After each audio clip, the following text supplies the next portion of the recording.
اسی طرح جو اس کو پڑھتا ہے رزق اس کی طرف ایسے بڑھتا ہے جیسے نہر آتی ہے. پانی میں کتنا ہوتا ہے. اچھا نہر جو ہے نا عربی زبان میں دریا کو کہتے ہیں. میں ابھی سفر میں تھا تو ایک صاحب مجھ سے کہنے لگے تنخواہ آتی ہے ختم ہو جاتی ہے کیا کروں.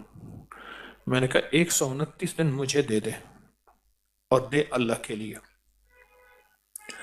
میں جیسے کہوں ویسے کر. 129 ٹافیاں لے لے. ہر ٹافی پہ صبح شام ایک بار سورت کوثر پڑھ. ہر ٹافی پہ صبح شام ایک بار سورت کوثر پڑھ. بس ہر ٹافی پہ 129 ٹافیاں بھی ختم ہو جائیں گی. 129 کا عدد بھی پورا ہو جائے گا. ان کو کھانا نہیں. 129 دن کے بعد ان ٹافیوں کو تقسیم کر دے بچوں میں. اول آخر ہر دفعہ 3 بار درود پاک اور ہر بار بسم اللہ الرحمن الرحیم ساتھ پڑھ. 129 دن مجھے دے دے ایسے کہ جس میں یقین ہو، دھیان ہو، توجہ ہو، یکسوئی ہو. دے ایسے یقین، دھیان، توجہ، یکسوئی. اے ایسے.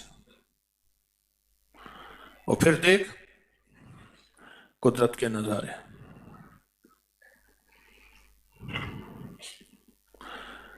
مجھے ایک صاحب کہنے لگے میں نے یہ 129 دفعہ کا صبح شام کا عمل 129 دن کیا. 129 دن کیا. کہا کہ اب 129 دن میں 2 دن باقی تھے. میں نے تاریخ لکھ کے رکھی تھی. ابھی 2 دن باقی تھے. 129 دن میں 2 دن باقی تھے تو میں نے خواب دیکھا. 129 فرشتے ہیں. ہر فرشتہ میرا ہاتھ تھام کے مجھے کوئی ایک برتن ہے وہ دینا چاہتا ہے.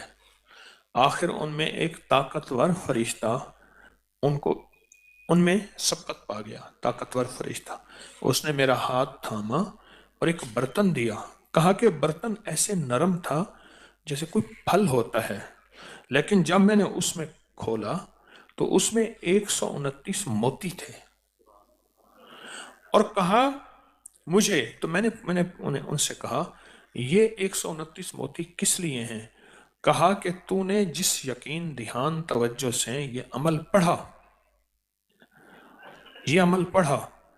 یہ 129 برکات عرشوں سے آئی ہیں. اور آگے جو لفظ کہا وہ ذرا سننے کا ہے. فرمایا جس کے لیے اللہ کی ایک برکت بھی آ جائے تو اللہ اس کی نسلوں کو پل کے دکھاتے ہیں. اور تیرے پاس 129 برکتیں آئی ہیں. اس کو سنبھال کے رکھنا اور اس کو پڑھنا نہ چھوڑنا. یہ نصیحت کی انہوں نے مجھے کہ اس کو پڑھنا نہ چھوڑنا اور اس کو سنبھال کے رکھنا. اس کو پڑھنا نہ چھوڑنا. 129 اس کو پڑھنا نہ چھوڑنا، اس کو سنبھال کے رکھنا. آپ خود سوچیں 129 بار سورت کوثر پڑھنے میں کتنا وقت لگتا ہے. 5 منٹ، 10 منٹ، 15 منٹ، 20 منٹ، 1 گھنٹہ، 2 گھنٹے کتنے لگتے ہیں. ایک صاحب کہتے ہیں 8 منٹ، ایک کہتے ہیں 15 منٹ، 20 منٹ، وہ کہتے ہیں 15 منٹ. چلو میں 20 منٹ لیتا ہوں. 24 گھنٹوں میں اگر 20 منٹ اپنی اور اپنی نسلوں کے لیے صبح دے دیں اور 20 منٹ اپنی اور اپنی نسلوں کے لیے شام کو دے دیں، سودا مہنگا ہے.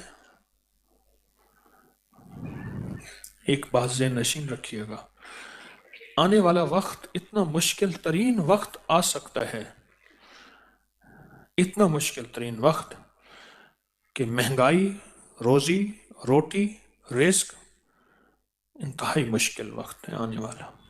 بہت مشکل ہے.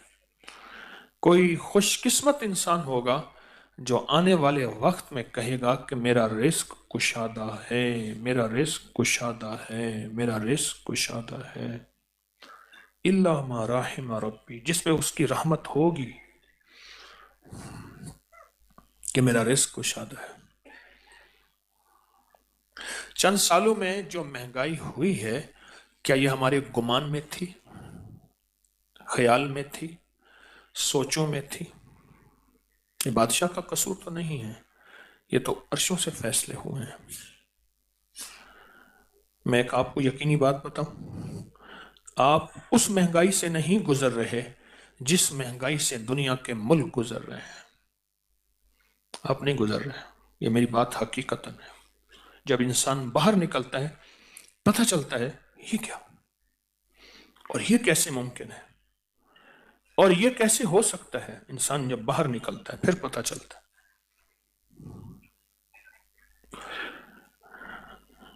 جس پہ اللہ چاہے اس پہ مہنگائی کا اثر ہی نہ ہو، اثر ہی نہ ہو۔